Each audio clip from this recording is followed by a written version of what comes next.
Hello students, आप सभी का स्वागत है ठोस अवस्था भौतिकी की लेक्चर सीरीज में। पिछले लेक्चर में हम ठोसों की विशिष्ट ऊष्मा की बात कर रहे थे, जिसमें हमने क्लासिकल थ्योरी डिस्कस की थी, जिसको हम ड्यूलोंग-पेटिट का नियम भी कहते हैं। उस नियम के अकॉर्डिंग ठोसों की विशिष्ट ऊष्मा है वो क्या आई थी, एक कांस्टेंट राशि आई थी Cv = 3R। लेकिन हमने उसके जो विशिष्ट ऊष्मा के लिए जो एक्सपेरिमेंटल रिजल्ट हैं वो डिस्कस किए थे। उनमें हमने देखा था कि ठोस की विशिष्ट ऊष्मा है एक हायर टेम्परेचर पे क्या होती है, कांस्टेंट होती है, लेकिन लोअर टेम्परेचर पे जो न्यून तापमान होते हैं 0 से 20 केल्विन वाली रेंज, उस रेंज में ठोसों की विशिष्ट ऊष्मा है वो टेम्परेचर की घात 3 के समानुपाती होती है।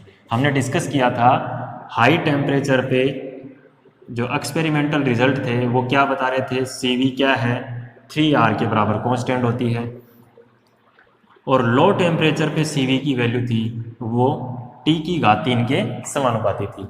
लेकिन जो क्लासिकल थ्योरी थी, ड्यूलोंग-पेटिट का नियम था, उसके अकॉर्डिंग Cv की वैल्यू क्या आई थी, 3R आई थी।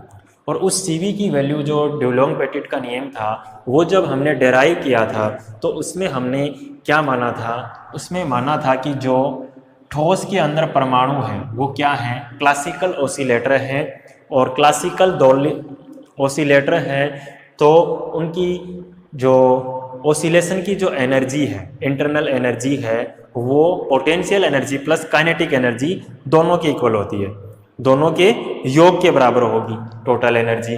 तो हमने देखा था अगर उसमें ऑसिलेटर कितने हैं, 3n है, तो वो टोटल एनर्जी हमारी 3n के T आई थी, और उससे हमने Cv की वैल्यू निकाली, वो 3R आ गई थी। लेकिन ये फेल हो गया था। क्यों? क्योंकि हमारा होना किससे चाहिए, एक्सपेरिमेंटल रिजल्ट कहता है कि ऐसा होना चाहिए। तो आज हम डिस्कस करते हैं एक नई थ्योरी, आइंस्टाइन थ्योरी, ठोसों की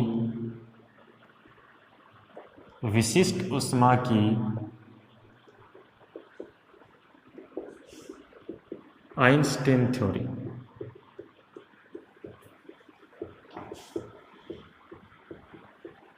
ठोसों की विशिष्ट ऊष्मा का आइंस्टाइन सिद्धांत। ये 1906 में आइंस्टाइन ने प्रपोज किया था, आइंस्टाइन सिद्धांत। इसमें उन्होंने कुछ बातें अज्यूम की थी। क्यों? क्योंकि वो क्लासिकल थ्योरी फेल हो गई थी, तो इन्होंने एक नया जम्पशन लिया और उन्होंने कहा, आइंस्टाइन साहब ने क्या कहा कि प्रत्येक दोलक है उसकी ऑसिलेशन की फ्रीक्वेंसी क्या होगी, न्यू होगी। क्या होगी? उसकी दोलन की जो आवृत्ति है वो क्या होगी, न्यू होगी। दूसरी बात, क्लासिकल थ्योरी में जो दोलक थे वो हमारे कैसे थे, क्लासिकल ऑसिलेटर थे। लेकिन यहाँ पे उन्होंने कहा जो ऑसिलेटर हैं वो क्या है, हमारे क्लासिकल नहीं होके कैसे हैं, क्वांटम दोलक है। क्वांटम दोलक है। क्वांटम दोलक का मतलब सीधा सा इतना ही है कि जो ऊर्जा है दोलकों की वो क्या है, सतत नहीं होके क्या है, डिस्क्रीट है, विविक्त है। एनर्जी स्पेक्ट्रम है वो कंटिन्यूअस नहीं होकर के कैसा है, डिस्क्रीट है। तीसरी बात उन्होंने क्या कही, उन्होंने कही कि जो एक दोलक है, एक क्लासिकल ऑसिलेटर है, उसकी एनर्जी अगर वो nv स्टेट के अंदर है En, तो उसकी एनर्जी होगी n+1/2 h न्यू के बराबर होगी। इस h न्यू को हम h क्रॉस ओमेगा भी लिख सकते हैं। क्यों लिख सकते हैं? क्योंकि हमें पता है न्यू = क्या होता है, ω/2π। तो न्यू की जगह आप क्या लिखोगे, h ω/2π, और h/2π क्या होता है, h क्रॉस, और ये क्या हो गया हमारा, ओमेगा हो गया। इसके बाद उन्होंने माना, चौथी बात उन्होंने कही, वो क्या कही कि अगर किसी ठोस के अंदर परमाणुओं की संख्या कितनी है, n है। कितने परमाणु हैं ठोस में, n परमाणु हैं, तो वो n परमाणु 3n दोलकों की, अर्थात n दोलक हैं उनके कंपन की विदाई, या फिर अपन सिंपली ऐसे कह सकते हैं, अगर ठोस में n परमाणु हैं तो दोलक कितने हो गए, n हो गए, और इन n दोलकों की कंपन की विधाएं, अर्थात ये कंपन किस प्रकार से कर सकते हैं, वो कितनी हो जाएंगी, 3n हो जाएंगी। क्यों हो जाएंगी 3n? क्योंकि एक दोलक है वो 3 डायमेंशन के अंदर उसकी डिग्री ऑफ फ्रीडम कितनी होती हैं, 3 होती हैं, एक्स एक्सिस में, वाई एक्सिस में और जेड एक्सिस में। तो ये उनके कुछ अजम्पशन थे। इन अजम्पशन के आधार पर, अर्थात इन अवधारणाओं के आधार पर उन्होंने क्या किया, ठोसों की विशिष्ट ऊष्मा के लिए नियम प्रतिपादित किया, जिसको हम ठोसों की विशिष्ट ऊष्मा का आइंस्टाइन सिद्धांत कहते हैं। तो हम वो नियम है वो डेराइव कर लेते हैं कि वो नियम क्या है। अब देखो, हमें पता है विशिष्ट ऊष्मा क्या होती है, CV इज इक्वल टू होती है हमारी du/dt, जहां U क्या है, आंतरिक ऊर्जा, सिस्टम की इंटरनल एनर्जी। इसका मतलब हमारा मकसद क्या है, आंतरिक ऊर्जा अगर सिस्टम की निकल जाए तो हम उसका अवकलन करके CV निकाल लेंगे। तो हमारा टारगेट क्या है, U निकालना हमारा टारगेट है। U कैसे निकालें हम, U निकाल सकते हैं हम कैसे, क्योंकि हमें पता है, आइंस्टाइन साहब ने बता दिया है कि जो ठोस है उसके अंदर प्रत्येक परमाणु एक दोलक की तरह बिहेव कर रहा है। कैसे बिहेव कर रहा है, एक दोलक की तरह बिहेव कर रहा है। प्रत्येक परमाणु है वो हमारा कैसे कर रहा है, एक दोलक की तरह बिहेव कर रहा है। और वो दोलक कैसा है, हमारा क्वांटम दोलक है, अर्थात इस दोलक का जो ऊर्जा स्पेक्ट्रम है वो कंटिन्यूअस नहीं होगी, क्या है, डिस्क्रीट है। अर्थात हम कह सकते हैं ये दोलक है, इसका एनर्जी स्पेक्ट्रम इस टाइप का है, अर्थात ये डिस्क्रीट एनर्जी लेवल है।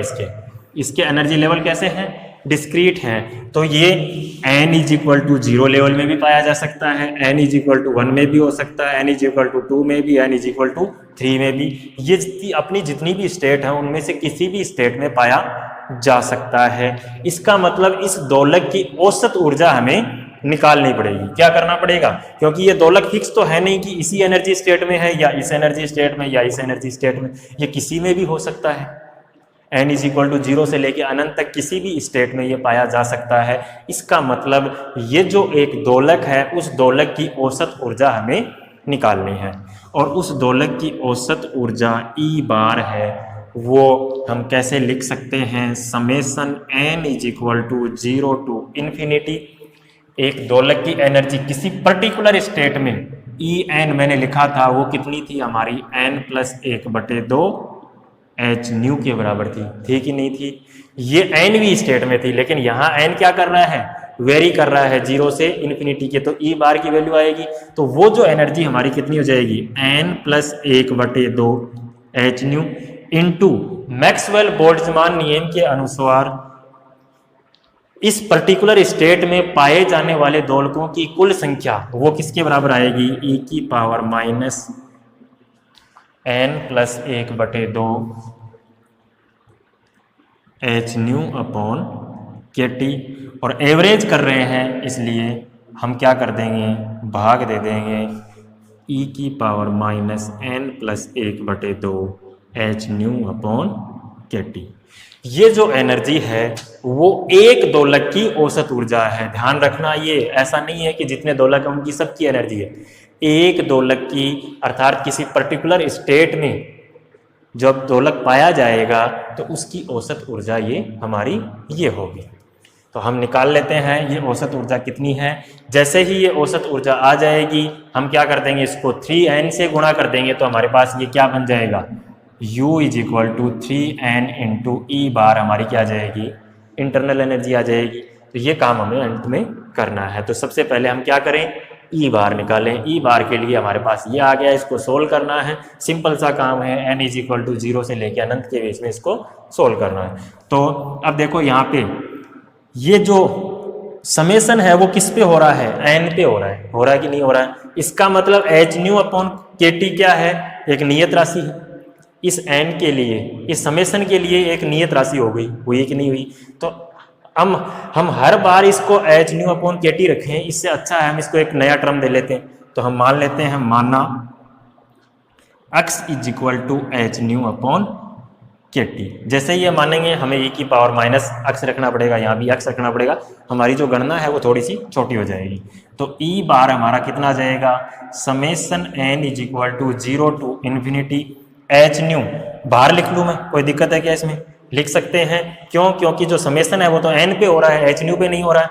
तो n प्लस 1/2 इंटू ई की power minus n plus 1/2 x divided by summation n is equal to 0 to infinity e की power minus n plus half into x आएगा।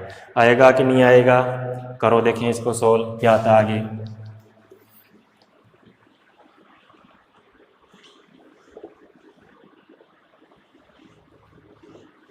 कैलकुलेशन है वो थोड़ी सी ध्यान रख के करना, और कुछ नहीं है, सिंपल कैलकुलेशन है। अब इसमें हम क्या कर लेते हैं, E bar is equal to H nu तो हमारा था ही, इस पे क्या कर देते हैं, समेशन कर देते हैं इसका। तो इसको मैं लिख सकता हूँ क्या, एन इज इक्वल टू 0 रखेंगे तो क्या आएगा, 1/2 ई की पावर माइनस 1/2 x।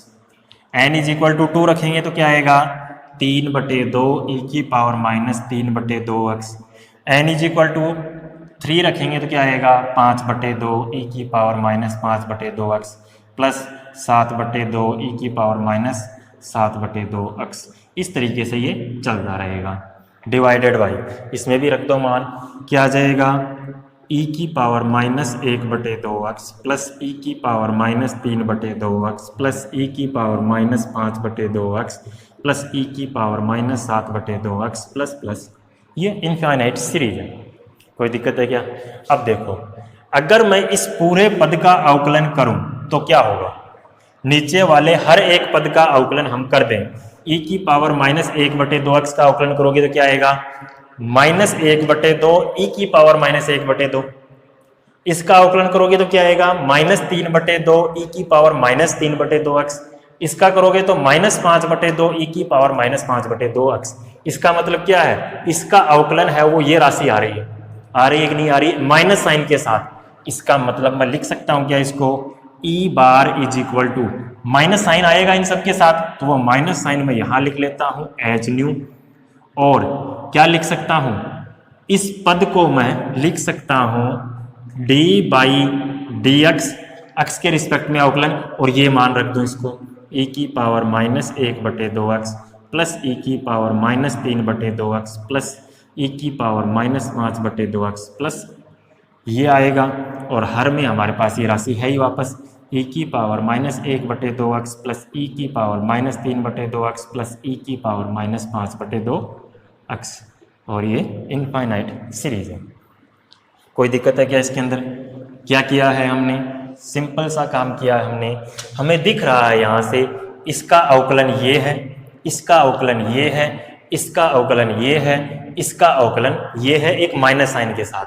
तो मैं इस राशि को क्या लिख दिया मैंने, इसका अवकलन लिख दिया, डेरिवेटिव ऑफ दिस लिख दिया इसके बराबर, और माइनस का साइन मैंने बाहर निकाल दिया।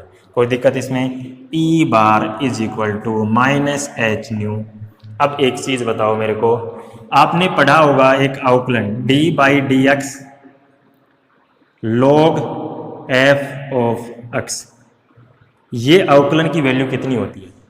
लॉग में एक्स का एक फलन है, उसका आपको अवकलन करना है एक्स के रिस्पेक्ट में, तो इसका अवकलन क्या आएगा, सबसे पहले आप क्या करोगे, लॉग का अवकलन। लॉग का कितना होता है, 1/f(x), D by d x, log x का अवकलन कितना होता है, 1/x, तो 1/x। इसके बाद लॉग के अंदर जो चीज है उसका भी अवकलन करोगे तो क्या करोगे, dot D by d x into F x करोगे कि नहीं करोगे? यार मैं क्यों कर रहा हूँ ऐसा, ये मैंने क्यों बताई है ये बात आपको समझ में आएगी जब आप इस पद को देखोगे पूरे को। क्या हो रहा है देखो, एफ एक्स नीचे वाला F x, D by d x F x, D by d x F x है या नहीं है? अगर मैं इसको एक फलन मान लेता हूं इस पद को नीचे वाले को, तो क्या है 1 अपॉन एक फंक्शन x और D by d x function of x, D by d x function of x. इसका मतलब इस राशि को मैं ये लिख सकता हूँ क्या, D by d x log of F x. तो मैं वही करने जा रहा हूँ, इसको लिख सकते हैं अपन d by d x log of इसका लॉग ई की पावर माइनस एक्स बटे 2 प्लस ई की power minus 3/2x plus e की power minus 5/2x plus dot dot dot so on infinity तक ये चलेगा। देखो दो पद थे एक बन गया, हमारा काम क्या हो गया अब और आसान हो गया है। E bar is equal to minus H nu d by d x log of, इसमें अगर मैं e की power minus x by 2 common ले लेता हूँ क्योंकि ये हर पद में है, तो यहाँ क्या बचेगा 1 प्लस e की power minus x plus e की power minus 2x plus infinite series है कि नहीं है। तो ये हमारे पास आ गया e बार की वैल्यू। अब देखो यहाँ पे क्या किया मैंने, e की power minus x by 2 common लिखाया तो क्या आया 1 प्लस ये देखो e की पावर माइनस 1.5 है, 1.5 में से हमने आधा बाहर निकाल लिया तो 1 बचा, ये 2.5 है 2.5 में से आधा निकाल लिया तो 2 बचे। इस तरीके से ये सीरीज बन गई। अब देखो आगे इसमें ये जो सीरीज है एक, ये देखो एक इनफाइनाइट सीरीज है 1 प्लस ई की power minus x plus e की power minus 2x plus e की पावर माइनस 3x, एक गुणोत्तर श्रेणी है, ये अनंत गुणोत्तर श्रेणी, और एक अनंत गुणोत्तर श्रेणी का योग एस इन्फिनिटी कितना होता है, प्रथम पद अपॉन 1 माइनस सार्वय अनुपात।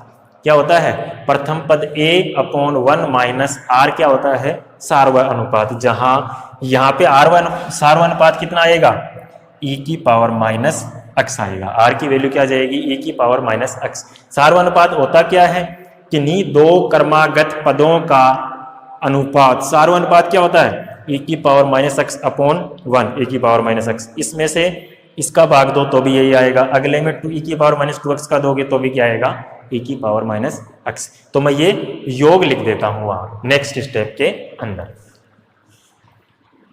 बहुत आसान है, थोड़ा सा दिमाग लगाना है, अपना दिमाग भी नहीं लगाना है, थोड़ी सी कैलकुलेशन पे फोकस करना है और कुछ नहीं करना है। तो मैं मान रख लेता हूं अब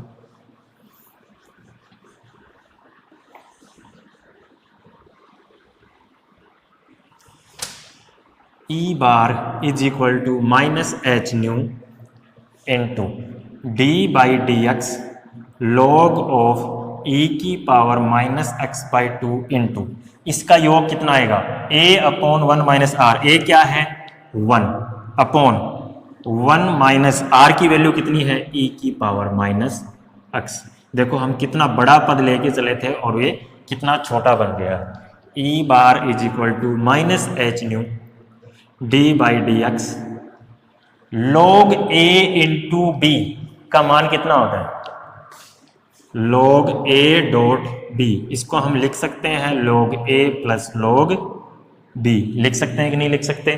और अगर log a अपॉन b होता तो उसको हम क्या लिखते, log a minus log b।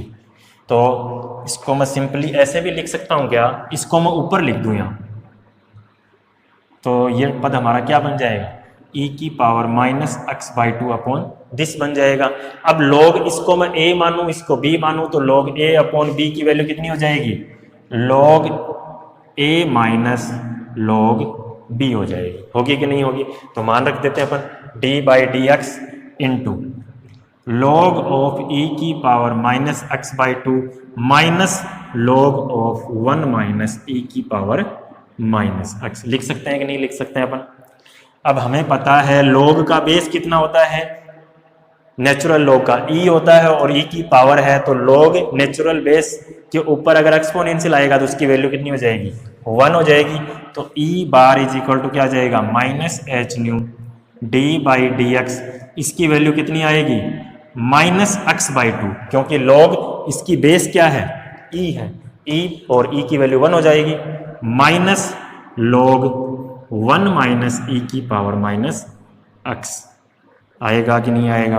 अब देखो ये अवकलन हमारा चल रहा है, इसका अवकलन हम कर लेते हैं, करो देखिए इसका अवकलन कितना आता है। सिंपल अवकलन है। तो E bar is equal to minus H nu into minus x बटे 2 का अवकलन एक्स के रिस्पेक्ट में -1/2 माइनस लॉग और समथिंग है उसका अवकलन क्या आएगा, पहले तो लॉग का करेंगे तो 1/1 माइनस ई की पावर माइनस एक्स आएगा कि नहीं आएगा। अब इस पद का अवकलन करेंगे अपन, लॉग के अंदर जो फलन है उसका अवकलन करेंगे तो इस फलन में 1 का अवकलन क्या हो जाएगा 0 माइनस ई की पावर माइनस एक्स का अवकलन कितना हो जाएगा ई की पावर माइनस एक्स और माइनस एक्स का कितना हो जाएगा इंटू -1 होगा कि नहीं होगा, कोई दिक्कत इसमें। तो E bar is equal to हमारा हो जाएगा -h न्यू इंटू -1/2, ये माइनस है और ये माइनस माइनस प्लस हो जाएगा तो माइनस ई की power minus x upon 1 minus e की पावर माइनस एक्स, ये हमारा ई बार आ गया है। और थोड़ा सा और सोल्व कर लेते हैं इसको।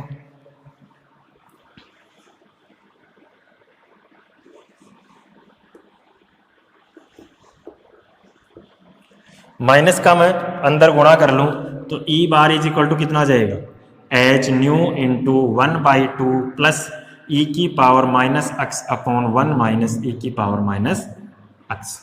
E bar is equal to H nu 1/2 plus इस समीकरण के अंश और हर दोनों में मैं ई की पावर माइनस एक्स का भाग दे लेता हूं, तो अंश में ई की पावर माइनस एक्स का भाग देते हैं, ये तो क्या बन गया 1, हर में भाग देंगे तो इसमें भी भाग देना 1 में और इसमें भी देना है, तो 1 में ई की पावर माइनस एक्स का भाग दे दिया माइनस इसमें भाग देंगे तो ये क्या बन जाएगा 1 आ जाएगा। तो E bar is equal to H nu 1/2 plus 1 upon e की पावर माइनस एक्स, ऊपर जाके क्या बन जाएगा ई की पावर प्लस का एक्स माइनस 1, ये वैल्यू आ गई हमारी एच न्यू की।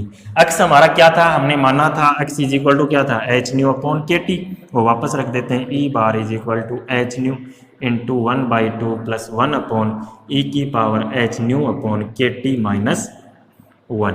ये हमारे पास क्या आ गई है एवरेज वैल्यू आ गई है एक ऑसिलेटर की एनर्जी की।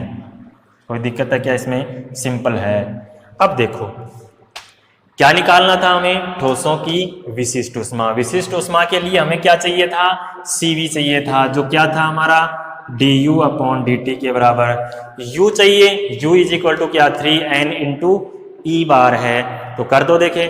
तो यहां से अब मैं लिखूंगा U इंटरनल एनर्जी, तो 3n इंटू ई बार की वैल्यू क्या है h nu into 1/2 plus 1 upon e की power h nu upon k T minus 1। कोई दिक्कत है क्या इसके अंदर, ये हमारा आ गया U की वैल्यू आ गई है। अब हम निकालते हैं एक मान निकाल लेते हैं CV का, तो CV इज इक्वल टू कितना है d/dt 3NH new 1/2 plus e की power h nu upon k T minus 1। अवकलन करना है किसके रिस्पेक्ट में, टेम्परेचर के रिस्पेक्ट में।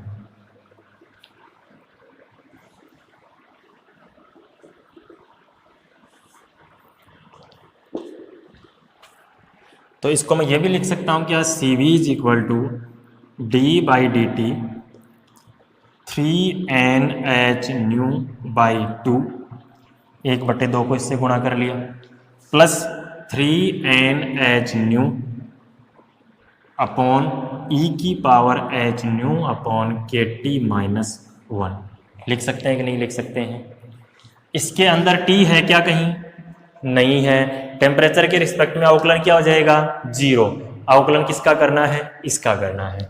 CV is equal to 3NH nu क्या है हमारा कॉमन राशि है, कांस्टेंट राशि है क्योंकि इसमें टेम्परेचर का कोई फंक्शन नहीं है, इनटू इसका अवकलन करेंगे, यहाँ टेम्परेचर का फलन है तो किसी फलन का 1/f(x) इसका अवकलन हम करते हैं तो क्या आता है -1/f(x) की स्क्वायर इंटू d/dx f(x), यही आता है क्या। किसी फलन का अवकलन करते हैं तो फलन की स्क्वायर इंटू उस फलन का अवकलन, तो ये फलन है हमारा, इसका अवकलन कितना हो जाएगा 1/e की power h new upon k T minus 1 की होल स्क्वायर इंटू क्या आएगा, इसका अवकलन करना है e की power h new upon k T का, तो क्या आएगा e की power h new upon k T dot, अब किसका चाहिए अपने को अवकलन, माइनस का साइन भी था ना इसमें, 1/f(x) का अवकलन किया तो -1/f(x) की स्क्वायर, तो ये माइनस पहले मैंने लगा लिया यहाँ, और इसका e की power h new upon k T dot, अब h new upon k T का भी अवकलन करना है तो h न्यू अपॉन के तो क्या है, कांस्टेंट राशि है, और 1/t का अवकलन कितना हो जाएगा, -1/t²। ये हमारा क्या आ गया है, डेरिवेटिव आ गया है। तो कितना आ जाएगा, CV is equal to 3NH nu into minus एक माइनस ईयर आर, एक माइनस ईयर आर +1 हो जाएगा, और क्या बच रहा है, H न्यू अपॉन के है तो H² न्यू स्क्वायर अपॉन के, यहाँ ले आता हूँ इसको, तो ये भी चला गया बाहर अपना, और क्या है, e की power h new upon k T divided by e की power h new upon k T -1 की होल स्क्वायर, और क्या था गुणा में हमारे t², यही था क्या, ये हमारे पास क्या आ गई है, स्पेसिफिक हीट आ गई है, किसकी, सॉलिड की, किस के अकॉर्डिंग, आइंस्टाइन के अकॉर्डिंग। अब आइंस्टाइन साहब ने क्या कहा, उन्होंने कहा H, अच्छा इसको मैं ऊपर नीचे k से गुणा कर लूं, k तो ये k² बन जाएगा, क्यों कर रहा हूं उसका रीजन अभी समझ में आएगा, H new upon k T, इसको हम लिखें थीटा E अपॉन टी, क्या लिखें, थीटा E अपॉन टी, जहां थीटा E क्या है, आइंस्टाइन या आइंस्टीन ताप, तो थीटा ए की ई की वैल्यू कितनी आ जाएगी हमारी, H न्यू अपॉन के हो जाएगी, तो ये वैल्यू अगर मैं यहाँ रखता हूँ उठा के, तो CV हमारा कितना आ जाएगा, 3N के into theta E upon T की स्क्वायर, और क्या आएगा, E की power theta E upon T divided by E की power theta E upon T -1 की होल स्क्वायर, आएगा कि नहीं आएगा, ये हमारा क्या आ गया है, CV आ गया है, जिसको हम आइंस्टाइन के द्वारा प्रतिपादित ठोसों के लिए विशिष्ट ऊष्मा भी कहते हैं। तो ये थी आइंस्टाइन की थ्योरी। अब इसमें बात करते हैं, आइंस्टाइन ने कह तो दिया कि CV ये आएगी, अब हम चेक करते हैं क्या ये एक्सपेरिमेंटल रिजल्ट के अकॉर्डिंग है या नहीं है। एक्सपेरिमेंटल रिजल्ट क्या थे, हाई टेम्परेचर पे ये कांस्टेंट आनी चाहिए, लो टेम्परेचर पे ये T⁻³ के समानुपाती आनी चाहिए। अगर सही है तब तो कोई दिक्कत नहीं, हम इसको मान लेंगे, और अगर ये इसको सेटिस्फाई नहीं करेगी, इसका मतलब इन्होंने कहीं ना कहीं कोई कमी छोड़ दी है। तो अब हम इसको वेरीफाई कर लेते हैं। सबसे पहले हम देखते हैं हाई टेम्परेचर,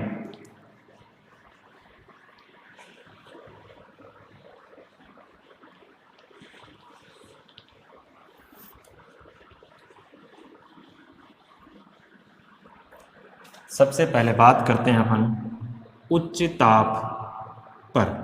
उच्च ताप पर क्या होगा, टेम्परेचर हमारा बहुत ज़्यादा होगा, किससे, थीटा ई से, तो यहाँ से मैं लिख सकता हूँ क्या, T/θe >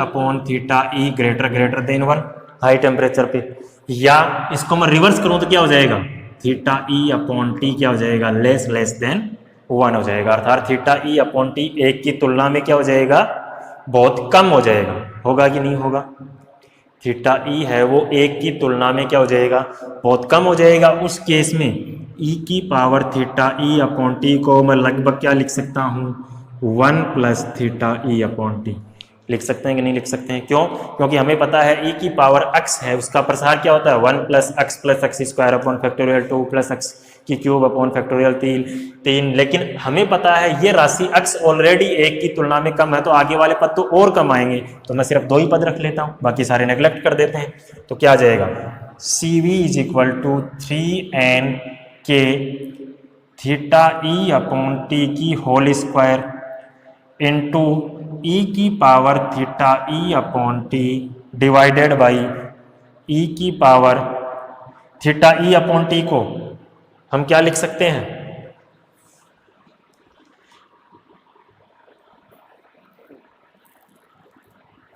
e की पावर θe/T को लिखेंगे 1 + e की पावर θe/T -1 की होल स्क्वायर, तो यहाँ से क्या हो जाएगा, ये कैंसिल हो जाएगा। सॉरी ये क्या हमारा थीटा ई अपॉन टी है कि नहीं है। यहाँ से देखो हम इसको लिख सकते हैं क्या 3n k theta E upon T की होल स्क्वायर इंटू ई की power theta E upon T divided by theta E upon T की होल स्क्वायर। एक से एक कट गया, ये देखो ये भी आपस में कट गया है। तो इसको मैं लिख सकता हूँ क्या, देखो यहाँ से हमें पता है थीटा ई अपॉन टी क्या है, बहुत कम है, तो ई की power theta E upon T को अगर दो पद लिए हमने तब तो ये 1 प्लस थीटा ई बन जाएगा, लेकिन ये दूसरा पद भी क्या है हमें पता है, एक की तुलना में बहुत कम है, तो यहाँ पे सिर्फ क्या लिख सकते हैं, इसको 1 लिख सकते हैं। तो ये लगभग बराबर किसके आ जाएगा हमारा 3n के और 1 मोल ठोस के लिए n इंटू के की वैल्यू कितनी होती है, r के बराबर होती है। तो यहाँ से हमारे पास कितना आ गया, Cv की वैल्यू कितनी आ गई है, 3r के इक्वल आ गई है। इसका मतलब उच्च तापमान पर आइंस्टाइन की थ्योरी है वो विशिष्ट ऊष्मा की व्याख्या कर देगी। अब हम चेक करते हैं न्यून तापमान पे क्या होता है।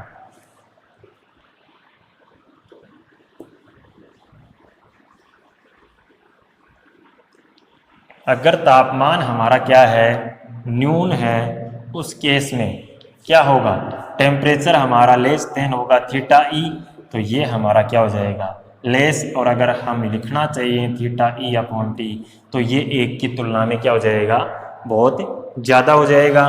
तो हमारे पास जो Cv की वैल्यू है वो क्या है, Cv is equal to 3n k theta E upon T की होल स्क्वायर ई की power theta E upon T divided by e की power theta E upon T की -1 की होल स्क्वायर। यही था क्या। अब थीटा ई अपॉन टी है वो एक की तुलना में बहुत ज़्यादा है, इसका मतलब ई की power theta E upon T तो और भी ज़्यादा हो जाएगा, एक से होगा कि नहीं होगा। तो इस एक को क्या करते हैं हम यहाँ से नेग्लेक्ट कर लें, इसका कोई मीनिंग ही नहीं है क्योंकि एक की तुलना में बहुत ज़्यादा है। इसका मतलब ये स्क्वायर है तो ये भी कट जाएगा और एक टर्म बचेगा, ये ऊपर जाके क्या बन जाएगा माइनस का पद। तो Cv is equal to 3n k theta E upon T की होल स्क्वायर ई की power minus theta E upon T आ जाएगा। यहां से हम क्या देख रहे हैं कि Cv है वो होना क्या चाहिए था न्यून तापमान पे T की घात 3 के समानुपाती, लेकिन ये क्या कर रहा है, एक्सपोनेंशियली डिक्रीज कर रहा है। इसका मतलब आइंस्टाइन थ्योरी है वो भी स्पेसिफिक हीट की पूर्णतया व्याख्या नहीं कर पाई। अब क्या कमी रह गई, कमी यही रही है इसके अंदर कि इन्होंने क्या मान लिया कि जो दोलक हैं उन सब की फ्रिक्वेंसी क्या है, न्यू है, एक ही फ्रिक्वेंसी के दोलक सारे इन्होंने मान लिए हैं। इसके बाद आएंगे हमारे कौन, नई थ्योरी आएगी डी बाई थ्योरी। कौन सी थ्योरी आएगी, डी बाई थ्योरी आएगी। उन्होंने जो दोलक हैं अर्थात इनकी जो अवधारणाएं थी उनमें थोड़ा सा मॉडिफिकेशन करेंगे और नई थ्योरी देंगे। उस थ्योरी को हम नेक्स्ट क्लास में डिस्कस करेंगे। Thank you.